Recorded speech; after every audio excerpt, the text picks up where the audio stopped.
Eh, General Guillermo León, presidente de ACORE, gracias por estar con nosotros y como siempre llamándolo a consultarle a usted las cosas. ¿Cómo le va, general? Buenos días. Andrés, un saludo muy especial para usted, para toda la mesa de trabajo y para la audiencia de Colmundo Radio. Un saludo especial. Esa carta abierta que le enviaron ustedes al presidente de la República y al comisionado consejero de la paz, José Oti Patiño, ¿qué fin tiene, general? Bueno, mire, lo primero es, hay una mesa de trabajo, como usted mismo menciona, donde convoca a un poco más de 60 organizaciones de nuestra reserva, que están compuestas por soldados, suboficiales, oficiales, de todas las fuerzas de la Policía Nacional, inclusive personal pensionado del Ministerio de Defensa. Y en las últimas sesiones de trabajo lo que se ha hecho es el análisis de lo que está pasando en el país. Y el propósito de esta llamada, de este comunicado, es llamar la atención sobre situaciones que se han venido incrementando en el país que preocupan por el deterioro de lo que está sucediendo en los territorios, particularmente en el tema de orden público. Y esto significa el acelerado fortalecimiento de las capacidades de las organizaciones que están al margen de la ley, el aumento en el control territorial y social por parte de esas mismas organizaciones y la afectación que se da en el cumplimiento de la misión constitucional de la fuerza pública, que al final resulta en la desprotección de la población civil a raíz de unas violaciones y observaciones que se han hecho sobre el cese al fuego bilateral. Entonces, esa es como la intención de llamar la atención y hacer algunas recomendaciones ante la situación crítica que se vive en algunos sectores del país. Ayer decía el presidente, cuando estaba en la posición del nuevo jefe de las fuerzas militares, decía, el cañón del Micay es muy importante, vamos a ir con todo, en fin, sus palabras o en otras palabras.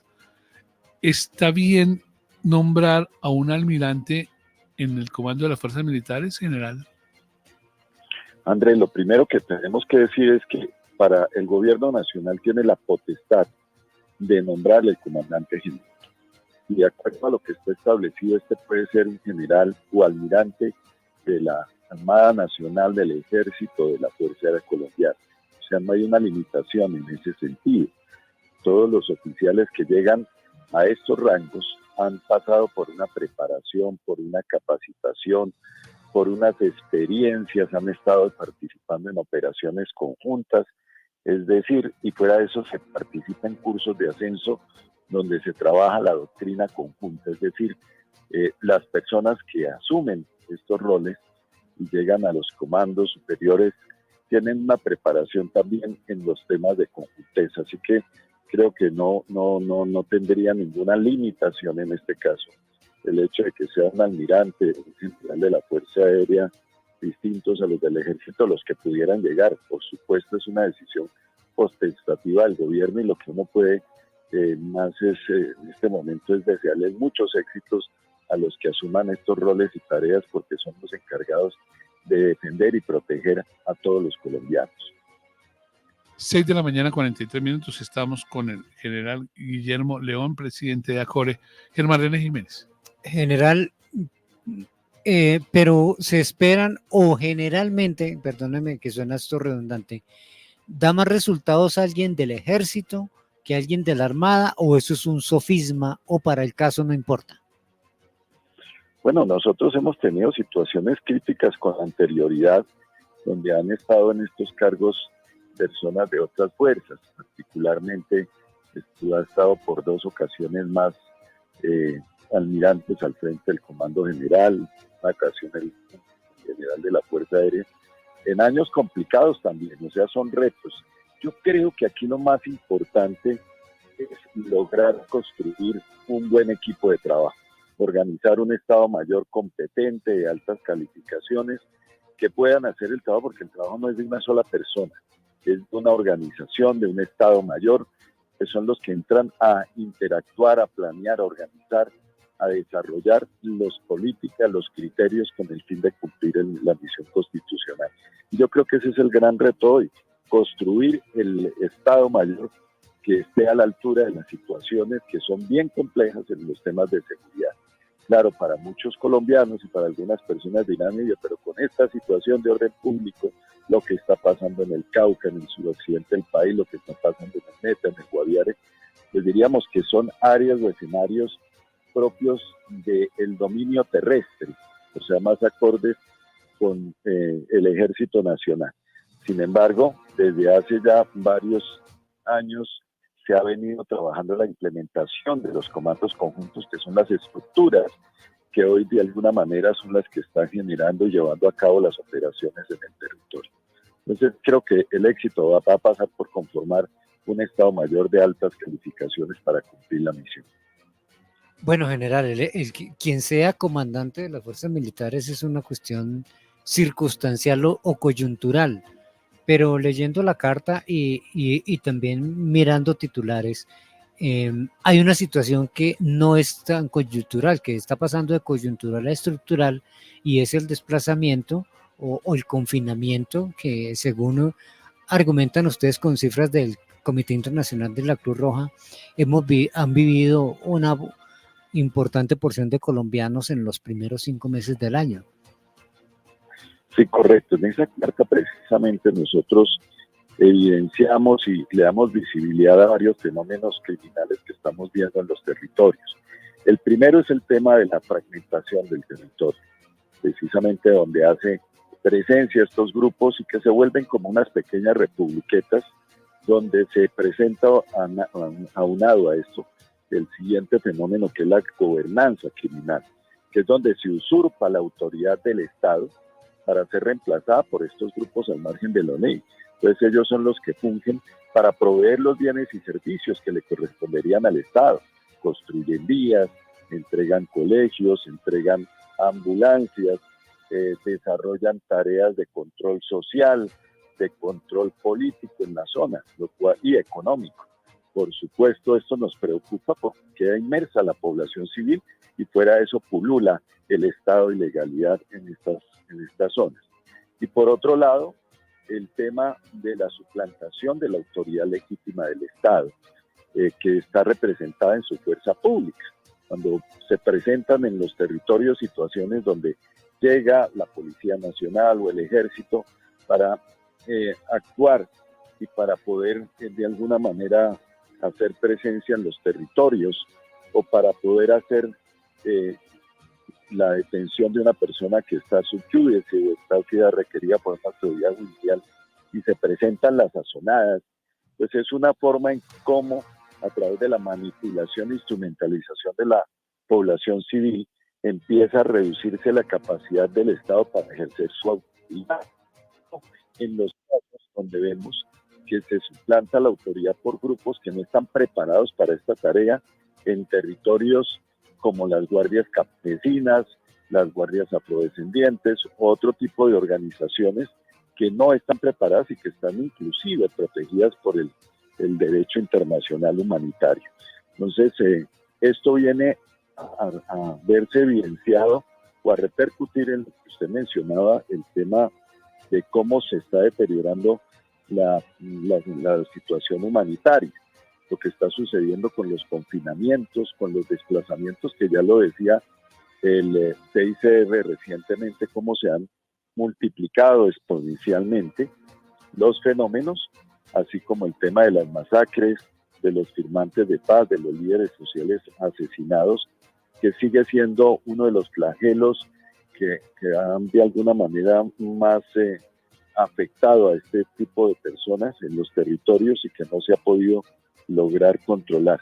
Así que tenemos muchas organizaciones que hoy al unísono estamos hablando de lo mismo, entre esas también Human Rights Watch. Ayer también otra organización mencionaba sobre este tema de los eventos de violaciones a los ceses al fuego que se evidencian en los territorios. Así que creo que aquí hay una situación que hay que ponerle los correctivos necesarios con el fin de que podamos retornar y buscar realmente la tranquilidad. Miren lo siguiente, Los ceses bilaterales se realizaron de manera, diríamos, prematura en nuestra consideración, buscando el alivio de la población civil que estaba en los territorios en medio de los conflictos. Sin embargo, esto no se ha dado. Estos ceses que deberían servir para ese alivio, al contrario, lo que ve uno es que la población sigue expuesta en medio de los territorios a la violencia que ejercen estos grupos ilegales al margen de la ley. 6:50 a.m, estamos aquí en ASB Noticias, precisamente hablando con el general Guillermo León, presidente de ACORE. Ricardo Martínez. General, son más de 60 las agremiaciones o asociaciones que le dirigen esta carta al presidente, al comisionado consejero para la paz. ¿Qué se pretende? Y no le digo por los 6 puntos que claramente están en la carta, sino al unirse ustedes y al dirigirse al gobierno, se pretende, además de la postura clara que está, mostrar el rechazo como se están manejando las cosas, general. Por supuesto, en estas cartas y estos documentos, lo primero, como lo mencioné, lo que buscan, Ricardo, es evidenciar y poner sobre el tapete la situación de lo que nosotros estamos viendo desde nuestras organizaciones. Tocar esos puntos que de pronto, si los ve uno de manera aislada, pues no les da la importancia y la connotación de lo que está sucediendo en los territorios. En segundo lugar, el poder mencionar aquellos puntos neurálgicos donde consideramos que hay que tomar cartas en el asunto. Por eso hablamos de la importancia de los ceses bilaterales que se están acordando con los grupos armados al margen de la ley en medio de la política de paz total, para que se reacondicionen, para que se renegocien, en vista de que allí vemos unas graves falencias por varias razones. Una es el tema de que no hubo una georreferenciación, fueron de tipo nacional, es decir, los grupos al margen de la ley podían estar en cualquier parte del territorio y no se podían realizar contra ellos operaciones ofensivas, es decir, se estimuló para que se pudieran mover en el territorio. Segundo, los mecanismos de verificación y monitoreo no tienen la robustez ni se han implementado, por lo tanto, pues no dejan o no permiten que se reduzca ese tipo de violaciones, porque al final de cuentas no tienen dientes para poder tomar decisiones al final del día. En el caso del ELN, por ejemplo, este mecanismo nunca ha funcionado completamente. Deberían ser 4 los integrantes de estos comités, sin embargo el ELN desde el año pasado se retiró a raíz de la situación que se presentó con el secuestro del papá de nuestro jugador Luis Díaz. Desde allí no ha sido partícipe de estos mecanismos, por lo tanto no han funcionado como debiera ser y por consecuencia de ello pues no tienen la forma de aplicar decisiones, recomendaciones de profundidad con el fin de que no se repitan estas situaciones o tomar alguna decisión, inclusive pensar la continuidad de estos mecanismos de cese al fuego. Así que ahí también vemos novedades en ese sentido. Por el otro lado, siempre hemos hablado de que estos ceses bilaterales al fuego deberían ir más allá de llegar a ser un cese de hostilidades, si realmente se quiere proteger y aliviar la situación de la población civil. Esto todavía no se ha logrado, seguimos nosotros con el secuestro, seguimos con el confinamiento, con el desplazamiento, y no se ha logrado realmente reducir el sufrimiento de las comunidades que quedan inmersas en medio del conflicto. Es interesante ver cómo este año se han producido cartas, inclusive, de grupos y de comunidades indígenas, donde de alguna manera ya entran a rechazar directamente la violencia de estos grupos y muestran el hastío que tienen los colombianos con la violencia en estos sectores de nuestra geografía. Y finalmente, Ricardo, como usted lo mencionó, no queremos solamente decir, mire, esto está mal, sino también hacerle sugerencias al gobierno para que, si las considera, las implemente con el fin de ayudar a recomponer el camino en este tema y en las falencias que se han presentando y ponemos en evidencia. General, ¿nuestras Fuerzas Armadas se sienten maniatadas en el gobierno de Gustavo Petro? El tema es y parte básicamente a raíz de los ceses bilaterales. Recordemos que los ceses bilaterales lo que hacía era, uno, suspender operaciones ofensivas contra los grupos con los cuales se acordaron estos ceses bilaterales. Segundo, que no podía haber operaciones de inteligencia tampoco. Y por supuesto esto en la práctica lo que lleva es a una ambigüedad, falta de claridad, porque es fácil en el papel escribir estos términos, pero los territorios están salpicados de otro tipo de situaciones y de participación o de actuación de otros grupos al margen de la ley, y no es solamente uno. Y esto hace complejo lo que pasa en los territorios. En una sola área pueden confluir 2, 3, 4 grupos al margen de la ley que se lucran de las economías ilícitas, que delinquen en estas zonas, y cuando usted hace un cese bilateral con un grupo, pues en el escenario, en el territorio, usted también está enfrentando 3 o 4 grupos más, y eso dificulta al final del día el cómo usted mantiene el cese bilateral cuando tiene también que combatir otros grupos que se mezclan en las regiones. Entonces esto lleva a una parálisis. Recordemos que en el año 22, en diciembre del 2022, cuando se establecen estos ceses bilaterales, arrancamos los ceses sin que se hubieran establecido los protocolos, es decir, sin instrucciones claras para las fuerzas militares y para la Policía Nacional. Y esto llevó a que al no tener eso, pues no hubiese cómo actuar, no se sabía cómo desempeñarse en el cumplimiento de la misión cuando se enfrentara a estos grupos. Sí, señor. Y eso sucedió, la presencia de grupos de estos en los cascos urbanos, caso de Valbuena, de Policarpa, donde estuvieron en los cascos urbanos y la policía no tenía opción más sino filmar porque no se sabía cómo actuar. Claro. O sea, muestra cómo esas falencias han ayudado de alguna manera a que la fuerza pública no hubiese podido actuar, y esa ambigüedad nos llevó a situaciones más complejas como las que estamos viviendo ahora. Sí. Mi general, antes de despedirlo, se nos agota el tiempo, le encargo una respuesta breve a esta pregunta. ¿Es un buen gesto o es un avance? ¿O cómo tomamos la decisión de la segunda Marquetalia de hacer un cese unilateral?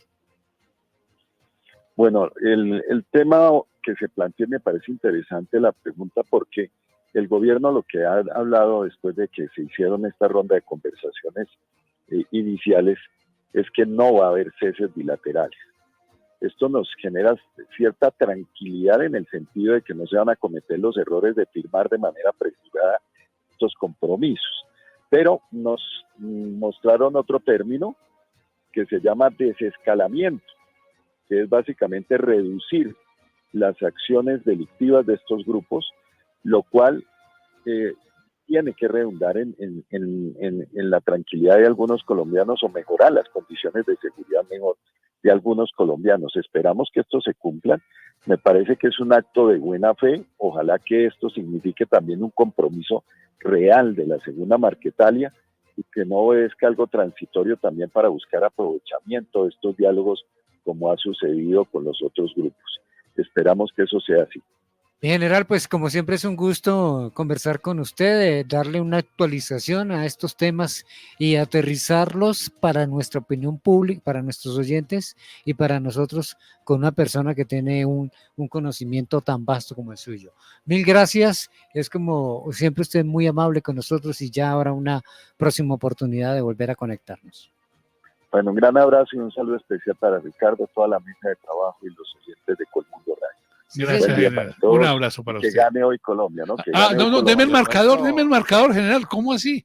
No se me vaya sin el marcador, a ver. Yo creo que el tema va a estar muy apretado. Yo voy por un 2-1 ganando Colombia. Pero apretadísimo, pero ganando. Aquí veo en la mesa de trabajo un periodista nuestro que quiere la final rioplatense, imagínese, general. Y el hombre nació aquí en Bogotá, pero bueno, así es la vida. Más rolo que la changua. Tenemos de todo. La viña del Señor. Lo peor, general, es que no es uno solo, son dos. General, un abrazo, gracias. Esperemos que no sea así. Ya, bueno, un gran abrazo. Gracias, general. Sí, entonces, hay que preguntar Estoy invitado, ¿cómo queda el partido? ¿Es cierto, Germán? Ricardo, no entendí lo de son dos. Que son dos los que quieren Que final quiere que la final rioplatense. sea rioplatense. Yo sé cosas, Andrés. Yo sé cosas. A ese ve noticias. Don Willy también quiere que sea rioplatense. No, No, don miren a Willy Willy, es- pero tranquilo, Don Willy. Willy es Yepes de los Yepes de toda la vida. No será el de... Bueno, por